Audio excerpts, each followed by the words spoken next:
Obrigado, Sidney. Obrigado, Léo. Bom, pessoal, boa tarde a todos. Vocês estão bem? Saiu aqui a Susan, que é a líder do Quietos, né? Ela representa uma legião aí de alguns milhões de pessoas, né? Que quando ela levantou a mão dos Quietos, um monte de gente dizendo, cara, eu sou igual a essa mulher, né? E a gente teve o prazer de ter a Susan aqui. E aí eu sou, na verdade, eu acho que eu sou o anti-quieto, né? Eu sou o falante que às vezes dá pouca atenção a ouvir, mas que estou tentando aprender a ouvir como parte do meu talento, como parte das coisas que a gente quer fazer e quer fazer bem. Bom, tudo bem com vocês? Bacana. Acho que tem que aumentar um pouquinho. Falou? Tá bem? Ok. Bom, a gente fez uma pergunta, né? Eu não vou deixar barato e sem perguntar para vocês. A salvação ser o autoconhecimento, sim ou não? Sim? Que levanta o braço, por favor. Todo mundo concorda que não há salvação? Que coisa maravilhosa, que coisa maravilhosa. Bom, então eu tô entre pares, né? Porque se tivessem pessoas aqui que acreditassem que não há salvação, que há salvação sem o autoconhecimento, já teria uma certa discussão, mas eu tô entre iguais. Isso. Como é? Os que pensam assim ficam lá fora. Que bom, que bom, que bom. Bom, mas então a gente vai ter que criar alguns mecanismos de tentar trazê-los para cá, ou melhor, que a gente consiga fazer com que cada um de vocês pegue essas pessoas que não acreditam no autoconhecimento como elemento de salvação e consiga reverter esse jogo, né? Então eu acho que é essa coisa da gente poder multiplicar, da gente transferir, da gente poder avançar. Naturalmente, quando eu fiz a pergunta, né, a salvação sem o autoconhecimento, primeiro que essa palavra salvação ela é muito impactante, ela é muito forte, né? E naturalmente ela remete a uma coisa que não deveria, em tese ela remete a uma coisa que não deveria, mas que alguma das pessoas, é possível que a gente tenha algumas pessoas aqui que também tenham feito essa analogia, que a salvação como alguma coisa religiosa. Eu vejo a salvação como alguma coisa religiosa.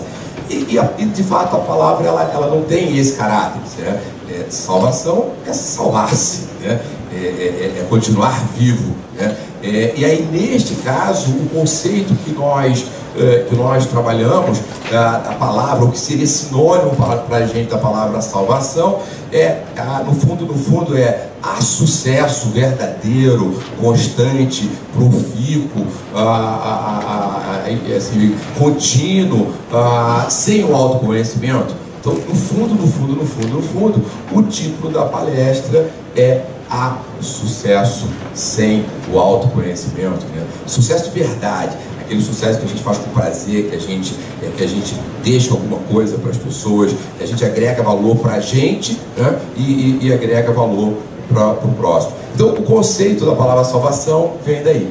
Mas antes da gente avançar, e eu acho que essa reflexão ela é interessante, né?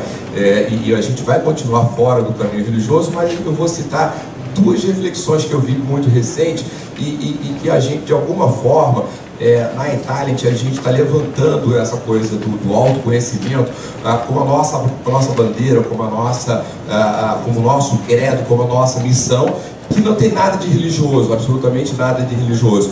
Mas a gente foi lá na religião para ver dois mantras, né, interessantes.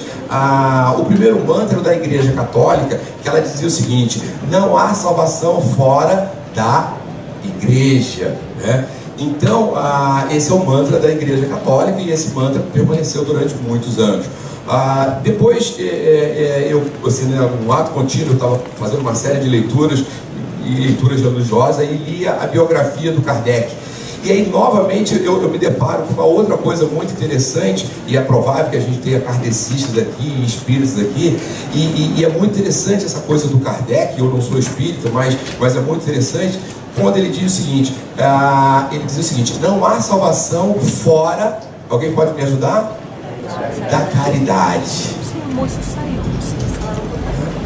E ele dizia exatamente o seguinte: não há salvação fora da caridade. Porque ele entendia que se para você ir para os planetas evoluídos, você deveria ser uma pessoa caridosa, e ao ser caridoso, você estaria, vamos chamar, criando créditos e evoluindo como pessoa e avançando. E por incrível que pareça, de fato, os espíritos é uma força absolutamente fantástica de caridade que os caras fazem, é algo impressionante. Mas aí, voltando para o nosso a salvação, seu autoconhecimento, porque a gente acredita verdadeiramente, e esse é o nosso ponto de reflexão, que cada uma das pessoas deveriam olhar com muita profundidade para si. Olhar com muita profundidade para si, porque na hora em que eu entendo qual é a minha natureza, como é que eu funciono, como é que eu me motivo, como é que eu me estimulo com as coisas, como é que eu me alimento, o que me faz bem, né? Então, se eu me perguntasse isso verdadeiramente, de maneira muito profunda, provavelmente eu estaria entrando no mundo do autoconhecimento, né? E o que a gente vê muito na prática é um processo de fora para dentro. Na verdade, os jovens, vocês devem ter feito essa pergunta, os filhos de vocês fazem essa pergunta, é o seguinte: qual é a profissão que está dando mais dinheiro? Né? Quando você está perguntando isso, você está perguntando o seguinte, não é algo que está dentro de você, certo? Mas é algo que está lá fora, que por dinheiro eu vou me obrigar a fazer. É como se eu fosse um equipamento capaz de me ajustar a qualquer coisa, a qualquer circunstância, a qualquer situação. E isso é uma inverdade. Mesmo que a gente, de fato, consiga essa capacidade de se aguentar, de se ajustar, mesmo que a gente consiga essa capacidade de se ajustar, a grande questão que a gente tem que se perguntar é o seguinte: qual é o custo que isso está me trazendo? Qual é a conta que eu vou ter que pagar no curto, eventualmente no médio ou no longo prazo? Porque não é a questão, às vezes, no momento você até consegue fazer, mas depois a história ela tem um outro preço. Bom, eu queria, na realidade, tentar dividir, tentar o máximo objetivo. Eu tendo sempre a falar mais do que devo. Eu vou tentar falar um pouco menos hoje, para a gente tentar trocar ideias no final da palestra, né, para que a gente possa conversar um pouco no final da palestra. Mas eu queria contar 3 histórias para vocês, antes de efetivamente a gente começar aqui uma reflexão um pouco mais, com alguns conceitos, com algumas reflexões mais profundas. A primeira, e todas 3 ligadas com a importância do autoconhecimento, né? Eu vou contar uma história profissional, vou contar uma história relacional, né, de pessoas, e vou contar uma história entre pais e filhos. A primeira é o seguinte: nós tínhamos uma empresa cliente, aliás, essa situação ela ocorre com alguma frequência, mas essa era uma situação realmente crítica, de um diretor que ia ser demitido porque estava tendo um comportamento completamente inadequado àquilo que a empresa esperava dele. Bom, e aí, como último recurso, a empresa pediu que a gente ajudasse no processo, e a gente entrou na história. Quando a gente entrou na história, a gente especificou lá o cargo, então a gente entendeu bem o cargo dele e aplicamos um perfil nele. E aí o que a gente viu? Tinha uma coisa absolutamente fantástica. No nosso relatório indicava que o perfil comportamental dele era exatamente o perfil do que o cargo necessitava. Veja, estranho, porque a empresa está pronta de demitir, o cara não presta, não serve para nada, péssimo, e o perfil estrutural dele batia exatamente com o que o cargo pedia. Mas o perfil adaptado, ou seja, aquele perfil que o indivíduo pratica no dia a dia, estava absolutamente invertido. Então eu olhei aquele gráfico, aquela situação, analisei o quadro antes de ter um contato com a pessoa, e aí tive um contato com esse executivo. E aí, quando eu estou conversando com ele, o que a gente viu? A gente viu que ele na percepção dele, né, porque ele foi no entendimento dele, a organização não disse para ele, mas ele entendia que tinha que ter um comportamento que era exatamente aquele que ele estava tendo, que era o comportamento que a empresa não queria que ele tivesse. Veja, ele estava tentando ser alguém que a empresa não queria que ele quisesse, e por conta disso ele ia ser demitido. E aí eu falei assim, e aí, quando essa coisa ficou clara, e eu mostrei isso para ele, e que no fundo, ele precisava ser ele para desempenhar o papel dele e, consequentemente, a coisa acontecer.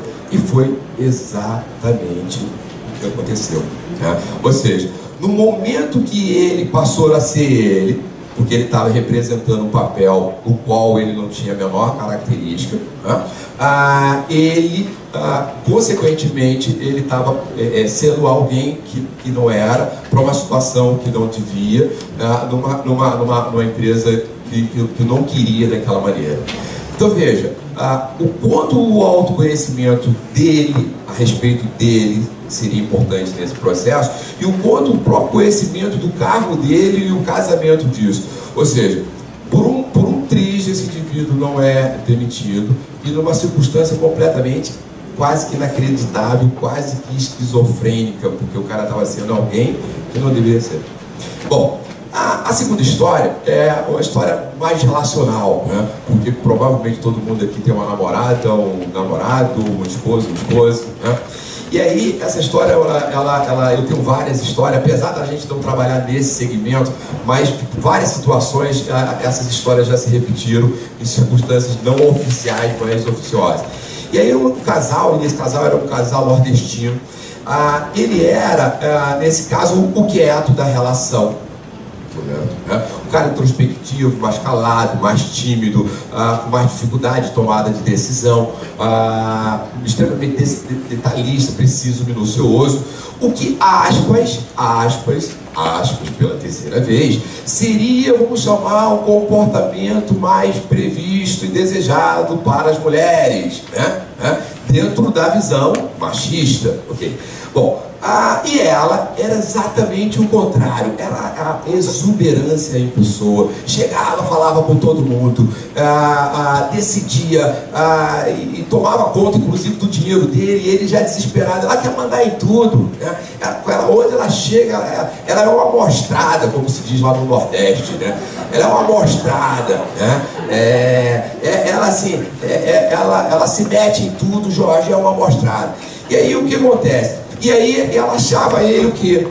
O frouxo, certo? E ela meio que não colocava o frouxo, mas todos os sinônimos eram o frouxo, o devagar, o paradão, o que não decide, se a gente tem alguma coisa porque eu fui atrás, né? E aí o que acontece? Mas os dois, e aí antes de começar o processo eu perguntei o seguinte: vocês se amam? Porque se não se amar, meu amigo, esquece, né? Porque o bicho não vai funcionar. Mas se amar, eu acho que eu posso ajudar vocês. E aí o que eu mostrei? Porque no fundo, ela achava que ele fazia aquilo de pirraça com ela. Ou seja, ele não decidia, ele ficava sendo devagar, né? Para exatamente fazer o contrário que ela queria. E aí quando a gente levou essas duas pessoas a ele entender que tinha ele aquelas características e a ela entender que ela tinha aquelas características e que ambos poderiam tirar o melhor dessa relação, né? A relação entre eles mudou completamente. Porque cada um passou a não achar e ver os erros do outro, mas entender o que cada um tinha de mais positivo. Então veja, autoconhecimento, né? Autoconhecimento do casal, né? Talvez algumas pessoas comecem a se perguntar assim: cara, eu preciso fazer o meu Disc-Talent urgente, né? Vou chegar em casa, vou aplicar nela, vou aplicar nele. Bom, a terceira história é uma história um pouco mais crítica, é uma história que me impactou profundamente. E ela aconteceu da seguinte maneira: eu estava sentado com o presidente de uma grande empresa nacional, E ele começou a ler o relatório dele e começou a fazer algumas perguntas, e mais perguntas, e mais perguntas. E daqui a pouco, assim, ele começou a chorar copiosamente, né? E chorando, assim, de maneira realmente muito forte, tensa, intensa. E eu falei assim, cara, olha que eu me meto nessa hora, assim, porque você diz, o que eu vou fazer aqui, né? Deixei ele respirar, deixei o tempo um pouco, a coisa se tranquilizar um pouco mais. E aí, quando ele começou a se retomar e a se recompor, e a gente começou a conversar, ele me conta uma história absolutamente crítica, história absolutamente fantástica, né? E que para mim hoje, até hoje, essa história já tem vários anos, até hoje me impacta profundamente. O que ele me disse? Jorge, eu não sei quanto, mas de alguma maneira eu ajudei, eu contribuí com a morte do meu filho que cometeu um suicídio. E aí, para entender, e aí eu vou falar em especial para os altos dominantes aqui, são as pessoas diretas, agressivas, desbravadoras, voltadas para resultados, porque um cara como ele, e aí tem que entender um pouco a história, ele tinha vindo absolutamente do nada, conseguiu ser uma pessoa de absolutamente sucesso, e eu olhava para o filho e não via, e ele dizia o seguinte, poxa, ele tem 100 vezes mais do que eu, 1000 vezes mais condições do que eu dou todo apoio, eu dou toda a estrutura, isso, aquilo, e por que essa pessoa não se desenvolve? Não se desenvolve porque ele é uma outra pessoa, né? Ele é formado por um outro comportamento, ele tem um outro talento, ele tem um outro legado para o mundo, né? E ele não conseguia perceber isso, né? Então ele, de maneira inconsciente, e ele não sabe exatamente quanto, mas pressionou, naturalmente com uma série de outras coisas. Mas o fato é que naquele momento ele viu o seguinte, eu não sei quanto, mas pressionei excessivamente o meu filho, e que provavelmente com outros motivos fizeram com que ele tomasse a decisão extremamente dramática. Bom, o que acontece aqui? Falta de autoconhecimento. E nesse caso, assim, uma situação absolutamente impactante que não tem volta. Bom, então o autoconhecimento para a gente, eu diria que ela é a essência, ele é o motor do processo de desenvolvimento, do processo de crescimento do indivíduo, é o que faz com que, de fato, a gente entenda esse equipamento humano que nós somos, que não viemos com o manual, e que a gente precisa se entender, a gente precisa olhar para a gente. Algumas pessoas, vamos chamar, elas são mais friendly do ponto de vista do seu uso, elas são mais fáceis, né, de identificar os seus talentos. Outros têm os seus talentos de maneira muito profunda, então exige um pouco mais de paciência, um pouco mais de estudo, mas é fundamental se a gente quiser avançar. Bom, então, quando a gente fala então de autoconhecimento, parece até que a gente está falando de alguma coisa nova. E na verdade a gente não está. A gente não está. Na verdade, no oráculo de Delfos, né, já tinha lá uma expressão, isso 650 anos antes de Cristo, né? Ó homem, conheça-te a ti mesmo e conhecerás os deuses e o universo. Então, incrivelmente, a coisa do autoconhecimento, ela antecede muito a própria era cristã, e por incrível que pareça, e eu posso afirmar isso porque eu tenho vivido isso há 25 anos, 26, 27 anos, o que a gente tem visto é um profundo desconhecimento ou falta do autoconhecimento que as pessoas têm de si próprio, né? E na construção do seu sucesso. Então, a questão do autoconhecimento, ela é milenar. Tá? Eu acho que a grande diferença de todo esse momento da história até o presente é que hoje existe de fato tecnologias absolutamente incríveis, né? Que você, com alguns poucos inputs, utilizando um sistema via web, ele consegue lhe dar um feedback e lhe ajudar no seu processo de autoconhecimento, né? Bom, ao longo da história do conhecimento, das correntes do pensamento do autoconhecimento, pensava-se primeiro como algo bom por si só, ou seja, cara, você vai se conhecer porque é bom, né? Segundo, para a confissão religiosa e moral, então por isso, de alguma forma, tem um certo teor religioso aí, é moralmente valiosa, ou seja, se você, né, é ético e valoroso, então você tem que se conhecer, ou como um processo de autocrítica, para simplesmente se criticar e avançar. Como é que a Italent vê isso? Na verdade, a gente vê numa perspectiva bem diferente. A gente vê como um fator preponderante para viver de forma produtiva e prazerosa no século XXI. Para a gente viver, eu vou repetir, de maneira produtiva e prazerosa no século XXI. Veja, eu entendo que o autoconhecimento, eu entendo que a busca do talento, ela tem uma dimensão completamente diferente do que tinha, por exemplo, da década de 60 do século passado. Os contextos empresariais, os contextos organizacionais são completamente diferentes daqueles da década de 60, da década de 70, da década de 80. Aliás, eu queria fazer uma homenagem aqui especial ao Minarelli, e eu dizia para ele aqui, que aliás é uma das grandes referências em termos de recursos humanos desse país. Eu estava dizendo para ele, desde que 18 anos que eu assim, comecei a me entender por gente, eu falei assim, cara, esse cara é muito interessante, né? Quando eu crescer, eu vou querer ser igual a ele. Então, assim, acho que é uma pessoa mega muito especial. Então, muito obrigado, Minarelli, por estar aqui. Então,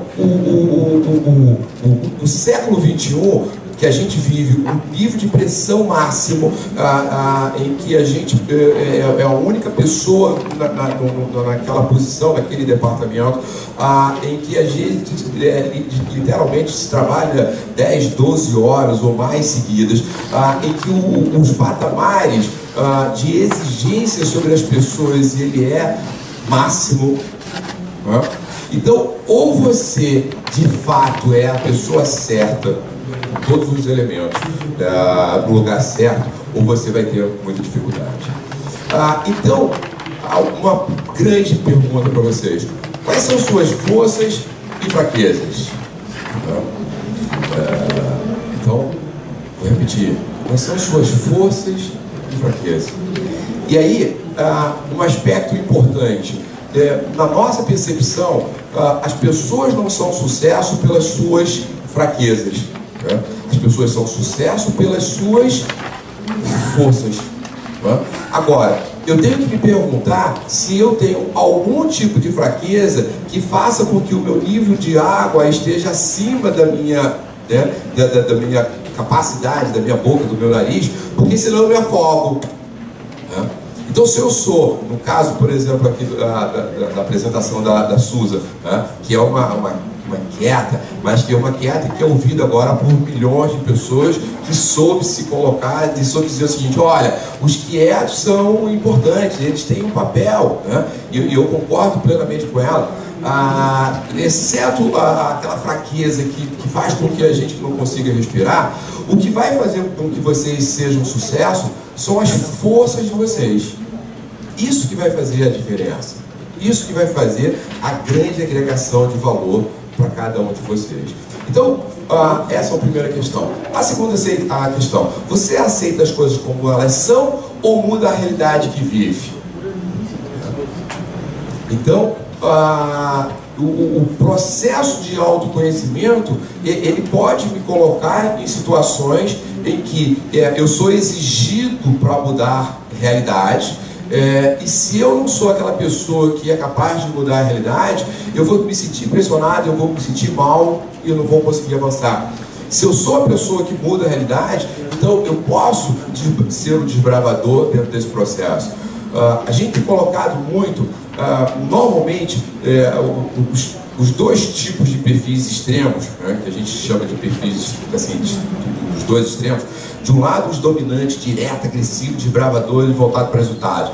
Eles se amam, se adoram, eles se acham assim, os the best, né? Por outro lado, os detalhistas, precisos, minuciosos, conformes, seguidores de regras, também se acham os the best, né? E a grande brincadeira que a gente tem dito para as pessoas é o seguinte: quanto mais the best o indivíduo se acha, mais de besta ele é.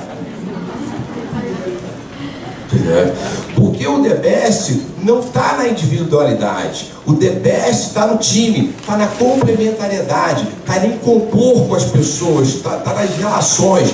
A grande transformação que o mundo viveu a partir do século XVII, XVIII, foi essa coisa chamada empresa. Porque até então existia o artesão que trabalhava sozinho. Agora, quando se juntou 2, 3, 4 pessoas, não para fazer as mesmas coisas, mas para se complementarem e conseguir produzir 10, 20, 30, 40, 100 vezes, 1000 vezes mais do que quando eles estavam trabalhando sozinho, essa foi a grande transformação do mundo. E essa é a transformação do time. É saber quem eu sou, saber quem o outro é, saber tirar o máximo de positivo que o outro tem e não o contrário. E o que frequentemente acontece, a gente faz exatamente o contrário. A gente fica muito lá pentelhando, né, o que o outro tem de pior e pisando ali e não fazendo melhor. Depois, você valoriza os relacionamentos ou é mais individualista, introspectivo, nesse caso, quieto? Então, aonde eu vou sentir mais prazer? Então, isso me ajuda a me posicionar na vida perante as coisas, a minha formação e aonde eu vou ter sucesso. Você é assertivo na comunicação ou tende a ser mais amistoso? Se você tem uma função que exige ser mais amistoso, ser excessivamente assertivo é muito ruim. Agora, se a sua posição pede ser mais assertivo, mais direto, mais focado, ser extremamente também amistoso, também ele tem o seu lado ruim. Então, é importante que a gente tenha clareza a esse respeito. É um tomador de risco ou é mais conservador? O que a gente vê com muita frequência são pessoas, às vezes, querendo empreender, mas que elas não são tipicamente tomadores de riscos e pegam, às vezes, todo o dinheiro, toda uma vida, colocam no empreendimento e perdem absolutamente, por não saber conviver com a realidade do que é, por exemplo, o empreendimento. É planejador e organizado ou imediatista e deixa a vida te levar? Então, como é que você é? Como é que você age? Como é que isso bate para cada um de vocês que estão aqui? Quantas dessas respostas vocês podem efetivamente, com qualidade, responder? Sim, Jorge, eu, no meu grau tal, eu sou mais planejador e organizado, e o outro possa dizer, não, eu sou mais assim, going, deixa a vida me levar. Toma decisões rápidas ou tende a protelar? Então, se eu estou num papel em que me exige decisões extremamente rápidas e eu, por característica, eu sou o protelador, e aí tem características comportamentais que levam a esse tipo de comportamento, eu tenho que entender, porque senão eu vou ser pressionado, e isso vai me adoecer, vai me causar uma série de problemas. Prefere liderar ou ser liderado? Quantos de nós aqui responderia isso com toda a tranquilidade, com toda a calma, com toda a certeza daquilo que a gente está tomando? O que o motiva verdadeiramente? A gente tem um questionário motivacional e aí a gente tem lá uma lista enorme. E aí, frequentemente, as pessoas botam lá, por exemplo, que todos os itens as motivam, né? E aí a gente diz, bom, quem quer tudo, não quer, ou nada tem, ou não quer nada. Porque precisa de foco, a gente precisa saber exatamente o que verdadeiramente me motiva. O que me faz me movimentar, o que me faz acordar mais cedo, eventualmente dormir mais tarde, buscar a excelência, fazer diferente, entregar algo melhor. Tá? E aí, a partir dessas reflexões que eu gostaria que vocês as fizessem, e se vocês já tiverem essas respostas, eu diria parabéns para cada um de vocês, mas aí nesse caso vão ajudar, né, os que estão lá fora que não conseguem responder a essas questões. O que a gente viu? Ao longo desse processo, a gente viu que existem dois tipos de caminhos que a gente pode seguir, né? O que seria do autodesconhecimento, ou seja, eu não conheço a mim mesmo, eu não conheço as minhas características comportamentais, a minha natureza. Então são coisas que me hostilizam, me faz mal, me enfraquece, me inibe. E me leva e que deveria me levar a distanciamento disso, né? Então, esse é um caminho que eventualmente, a grande parte das pessoas terminam fazendo por falta de informação ou por azar. E aí o elemento sorte, né, ele termina tendo um peso, uma importância, mas a grande massa das pessoas terminam indo para áreas e papéis e atividades dos quais nada tem a ver com a sua natureza e os seus talentos. Quando eu faço esse caminho por desinformação ou por azar, no fundo, três coisas acontecem comigo. Acontece o que a gente chama de desequilíbrio de humor, né? Que impacta no meu sono, que impacta no meu apetite alimentar, no meu apetite sexual, que me impacta na minha capacidade produtiva, que impacta no meu ânimo, e que, somando com uma série de outras coisas, frequentemente levam à depressão. Tá? E aí é importante a gente poder avaliar o seguinte: qual é a possibilidade, por exemplo, de um de vocês aqui nessa sala está com desequilíbrio de humor, e que mesmo você fazendo todos os esforços possíveis e imagináveis, aquilo está lhe puxando para baixo. Por quê? Porque o seu organismo não está funcionando como deveria. Ou seja, isso pode ser uma coisa absolutamente circunstancial, mas frequentemente ele é oriundo de toda uma história de caminhar por áreas que lhe enfraqueceram, que lhe desestimularam, que não o apoiaram, que não fizeram você crescer. O outro elemento que a gente coloca, né, muito fortemente, é a inadequação comportamental. Então, se eu tenho uma atividade detalhista, preciso, minuciosa, que requer planejamento e organização, e eu sou uma pessoa direta, agressiva, desbravadora e voltado para resultados, no fundo, todos os meus talentos, essa empresa está dizendo o seguinte: jogue no lixo que não me interessa. E tudo que eu não... todos os meus talentos. E tudo que eu não tenho, é exatamente isso que ela vai exigir de mim. Então, a inadequação comportamental é quando eu estou exercendo um papel que é diferente do meu papel da vida.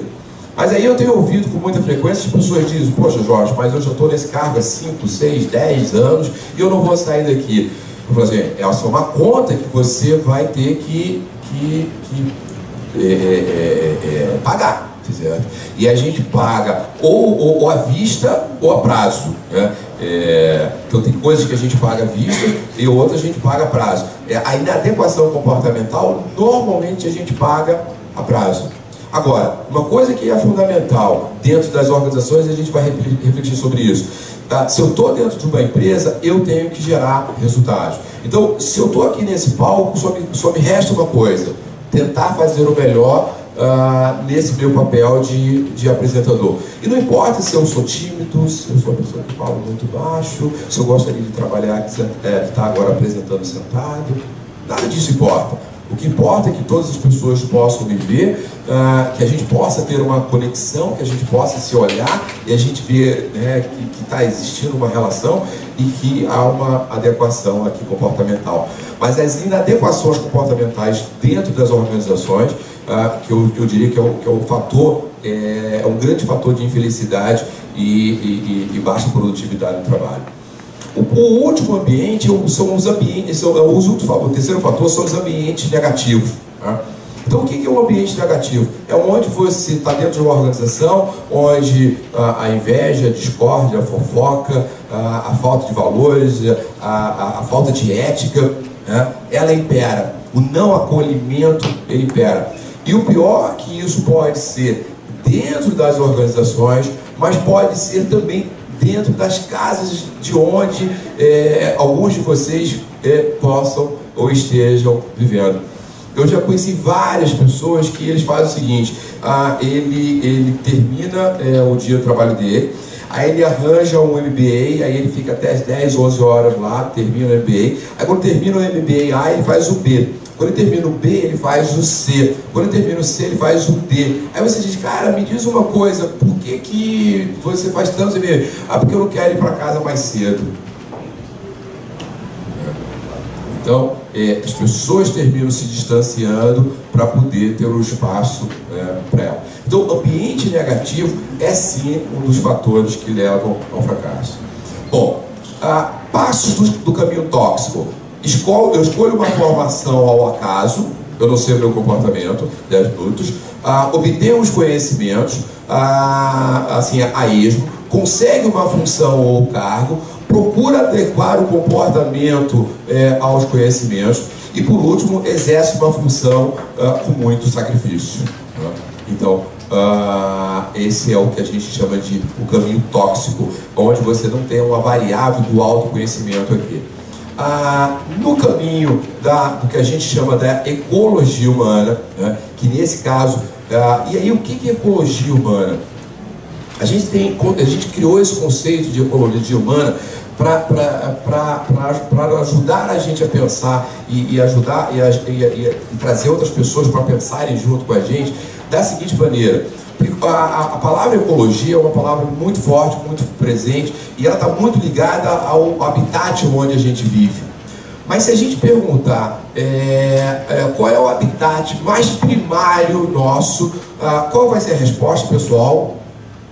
O habitat primário do indivíduo. O corpo dela. É onde ela habita, onde ela deixa o coração dela, onde ela deixa a alma dela, onde ela deixa os pensamentos dela, né? E aí como é que a gente está se tratando? O que a gente bebe, o que a gente come, o que a gente lê, o que a gente com quem a gente se relaciona, certo? São de maneiras tóxicas ou de maneiras positivas, né? Então, o habitat primário na nossa percepção é o nosso corpo. E não tem nada mais importante. É a única coisa que você não pode dar um replace, né? Ou você não pode trocar, né? O resto, a gente vai até trocar uma partezinha aqui e acolá, botar um botox aqui e acolá, né? Mas, no conjunto, por enquanto, ou a gente trata esse negócio aqui, ou então tá mal.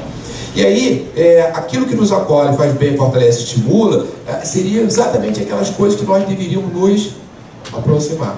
Tá? E aí, o que nós identificamos? Eu preciso identificar qual é o meu comportamento, e aí ele tem que ser adequado ao cargo que eu estou exercendo. Eu tenho que buscar os conhecimentos, veja, na hora que eu sei quem eu sou, né? Na hora que eu sei verdadeiramente quem eu sou, eu deveria buscar os conhecimentos adequados para esse chassi, que se chama Jorge Matos. Então, conhecimentos adequados, deveria desenvolver habilidades. Né? Então, veja, e aí a gente tem a seguinte pergunta para vocês: quando uma pessoa gosta do que ela faz, ou seja, quando ela gosta do que ela faz, ela tende a estudar mais e praticar mais, ou o contrário? Hein, pessoal? quando ela gosta do que faz, ela tende a estudar mais e praticar mais. Porque quando ela não gosta, quando o comportamento não é adequado para aquele cargo, ela tende a estudar menos e praticar menos. Essa que é a grande verdade. Então, talvez a gente tenha que olhar e rever alguns valores da nossa própria vida. Porque, veja, se eu estou estudando alguma coisa que não tem a ver com a minha natureza, o quanto isso é verdadeiro, o quanto isso me alimenta, o quanto isso me faz bem.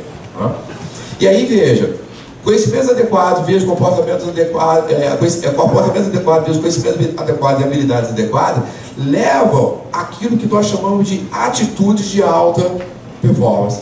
Então, o que é atitude de alta performance? Atitude de alta performance alta performance é atender ou superar a expectativa. E o que é atitude no nosso conceito? Atitude para a gente são todos e quaisquer movimentos de um indivíduo. O pensar, o ouvir, o falar, o tato, o olfato, o paladar.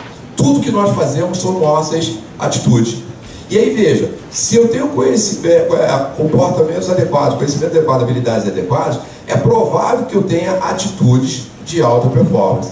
Mas, se eu tiver comportamento inadequado, conhecimentos inadequados, ou poucos conhecimentos e habilidades inadequadas, eu também vou ter atitude, só que de baixa ou péssima performance. Então, nesse momento aqui, supondo que eu esteja, vamos supor, atendendo as expectativas de vocês, o que me suporta? O que está me suportando? São os conhecimentos que eu tenho, eventualmente a minha habilidade de estar aqui, mas fundamentalmente o prazer de fazer isso.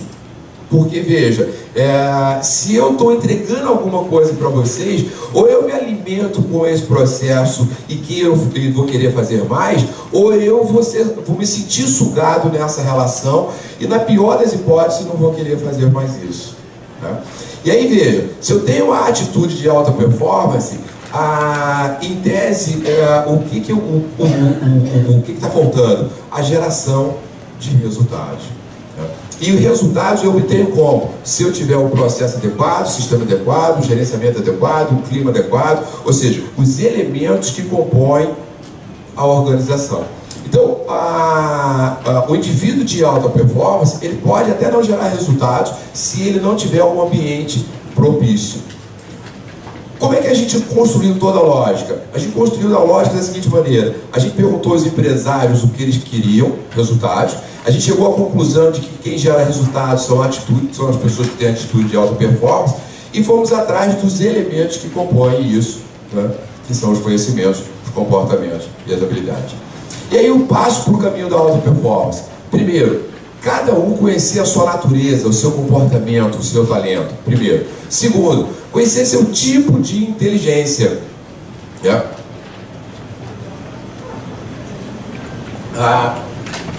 Você é mais matemático, é mais investigativo, é mais artístico? Que tipo de inteligência? Mais linguístico? Que tipo de inteligência é o seu? Terceiro, campo de interesse ou sonho. O meu coração, ele bate aonde?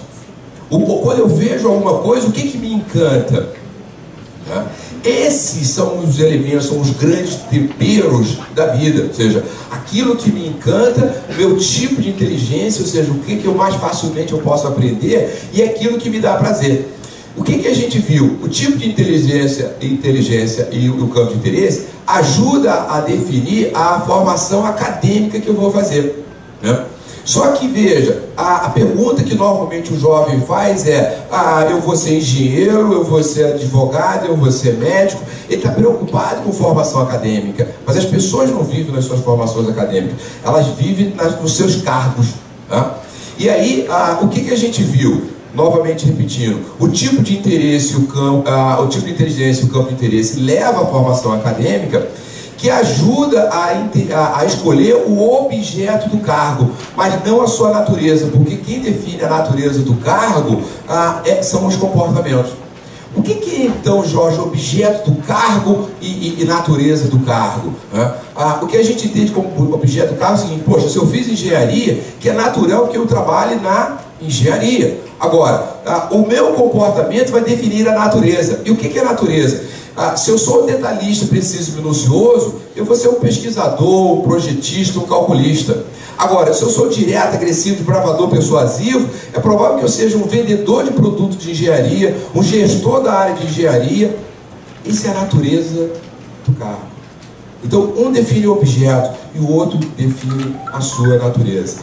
Para fechar, a salvação, né, ou o sucesso, aliás, temos mais duas telas, compreende em sabermos quem somos verdadeiramente, onde estamos, nosso papel na vida e possuir e seguir um plano de voo, né? Que veja, que precisa ser ajustado, que precisa ser corrigido ao longo do tempo, mas que é fundamental. Eu vejo as pessoas dizendo o seguinte: Jorge, eu não vou fazer meu plano de voo porque as coisas mudam mais rapidamente. Ok, mas quanto mais rapidamente mudam, mais a gente precisa de um plano de voo. Porque se não mudasse, eu não precisaria de um plano de voo. Essa aqui é a grande verdade. E o autoconhecimento funciona como? Primeiro, como uma corda. Imagine que cada um de nós, quando a gente deixa lá o segundo grau, termina a universidade e a gente vai para o mercado de trabalho, é como se a gente estivesse entrando no rio. E esse rio vai puxar a gente com uma correnteza muito forte. Então, se você conseguir estender uma corda, ele vai funcionar como uma corda que vai manter você direcionado. Jorge, quer dizer que se eu estou com a corda, eu tenho que chegar de todo jeito naquela posição? Não, lance uma outra corda. Mas é mais fácil você lançar uma outra corda para um outro ponto do que você está sendo levado pela correnteza da vida. Como instrumento de foco, não vou comentar, como fortalecimento para a vida, porque eu acho que faz cada um de nós melhor, com mais forças, para a gente continuar avançando, continuar crescendo, continuar fazendo, até porque o processo de retroalimentação contínua. E por último, como alavanca para o sucesso. Eu disse a vocês que eu ia falar pouco, não consegui. Um beijo no coração de vocês, muito obrigado.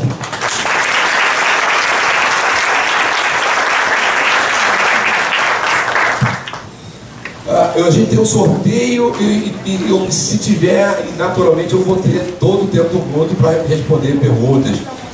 Aceita um pouco mais a luz, por favor. Alguém tem alguma pergunta?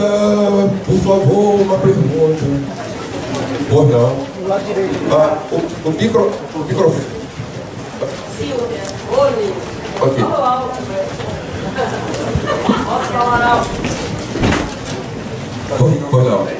Oi, boa tarde. Meu nome é Samantha, eu trabalho com marketing e ele fez uma pergunta bastante. No começo ele deu um exemplo de uma pessoa que tinha um comportamento. Bom, vamos fazer a pergunta direta. Quando você tem o conhecimento, você é um sucesso profissional, mas o seu problema é justamente o comportamento. Você é autêntica, não como exemplo que você deu inicialmente, para não ser autêntico, por isso que ele estava quase sendo demitido. Mas quando você é autêntica e você é demitida por causa disso, como você lidar com essas suas strongness, com essas suas forças, fortalezas, que é um fator positivo, mas a empresa está vendo isso como uma intromissão, uma invasão, um excesso de velocidade, um excesso de eletricidade. Okay. Essa pergunta, obrigada. Legal. Veja, eu acredito que essa questão é extremamente interessante e eu responderia da seguinte maneira. No fundo, por mais competente que a gente seja, por mais capaz que a gente seja, ou a gente entende o contexto e vivencia aquele contexto, ou a coisa não avança. Eu vou contar uma história para você bem rápida. É o seguinte: eu era vice-presidente de uma empresa, fiz um diagnóstico de que uma empresa com 6.000 funcionários ia falir, e então eu fui extremamente competente aos 30 anos no diagnóstico, e 1 ano e meio depois ela faliu, entendeu? Mas eu fui extremamente incompetente em comunicar isso para o presidente. Então é o seguinte, de um lado, eu até me parabenizo pela minha competência de diagnóstico, mas a minha incompetência, veja, estou dando meu depoimento pessoal, a minha incompetência na comunicação, eu fui um desastre, né? É tanto que o presidente foi parar no hospital porque ele achava que a empresa dele era indestrutível e infelizmente não era. Então, na verdade, eu acho que para essa pessoa tem que entender o seguinte, a gente não pode romper excessivamente as coisas, a gente tem que manter uma determinada velocidade. Porque, para finalizar, se você deixa a corda solta demais, ela não toca, mas se você estica demais, ela quebra, né? E o negócio é colocar no tom correto para ter o melhor tom, o melhor som. Pois não? Pois não?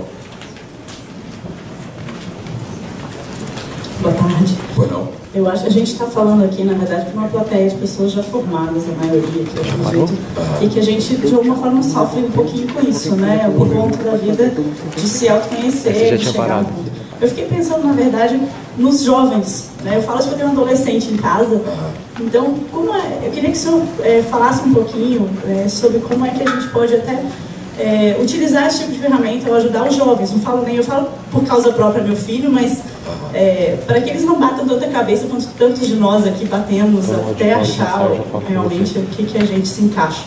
Legal, legal. Bom, ele acho que ele não está aqui agora, mas tem o meu outro filho de 27 anos, né, o Igor, que é assim, minha paixão na minha vida, que trabalha comigo.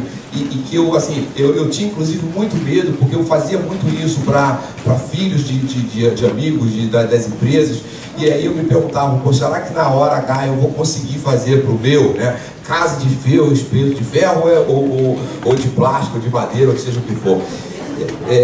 Não, mas eu estou fazendo exatamente um trocadilho, porque eu falei assim, eu vou fazer vou errar, eu não vou fazer a coisa correta, né?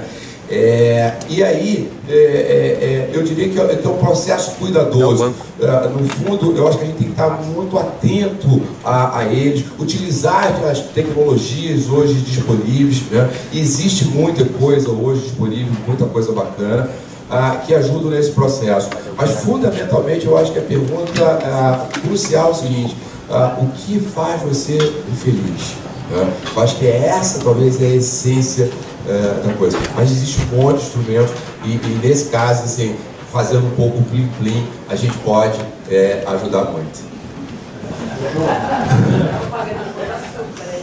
Plim-plim. Ok. Algo mais, pessoal? Muito obrigado mais uma vez. Vai fazer a Mariana vai fazer a apresentação aqui dos brindes que a gente tem para vocês. Espero que vocês gostem. Obrigado.